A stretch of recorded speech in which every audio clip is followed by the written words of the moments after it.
Inihain kanina ang ikaapat na reklamang impeachment laban kay Pangulong Noynoy Aquino. Kalakip ng reklamo ang isang CD na naglalaman umano ng patunay na buhay pa rin po ang pork barrel ng mga kongresista hanggang ngayon.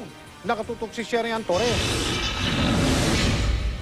Nakarecord daw sa compact disc na ito ang pruwebang buhay pa rin ang pork barrel system sa ilalim ni Pangulong Aquino. Sabi ni ACT Party List Representative Antonio Tino, maririnig daw dito si Commission on Higher Education Chairperson Patricia Liguanan habang nasa closed-door meeting kasama ang mga kongresista. Nagbitiw siya ng mga napakalinaw at hindi maikakailang mga statement na nagko-confirm na una, meron pa rin congressional pork. Nakarecord din daw si Health Undersecretary Janet Garin. At siya rin, no, malinaw na sinabi, ang perang nasa DOH, actually, pera nyo, mga kongresista, at kayo magtatakda kung paano ito gagamitin.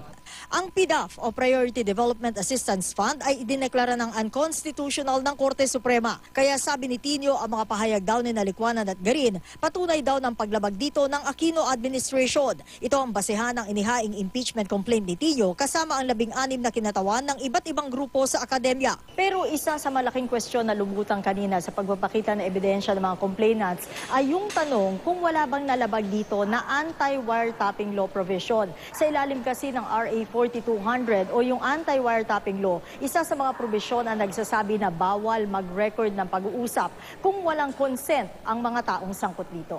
Itong fourth impeachment complaint ay masasabi kong basura lamang, isang scrap of paper. Bakit po? Una sa lahat, yung executive session dapat ho confidential yon. Hindi maaaring gamitin ang rules on confidentiality para itago ang maling gawain, lalo pa nga kung illegal ito.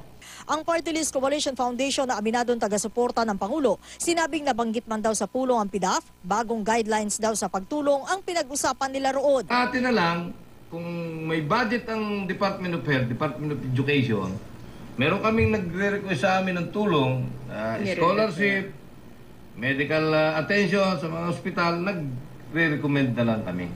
Ang sabi na Malacanang, bahala na raw ang Kongreso na magpasya kung tama bang inirecord ang isang closed-door meeting.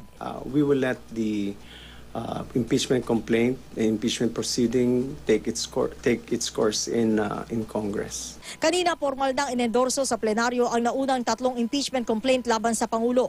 Pangako ni Iloilo Representative Niel Tupas Jr., tatalakayin na nila ang mga ito sa susunod na linggo. Sherian Torres, Nakatutok, 24 Oras.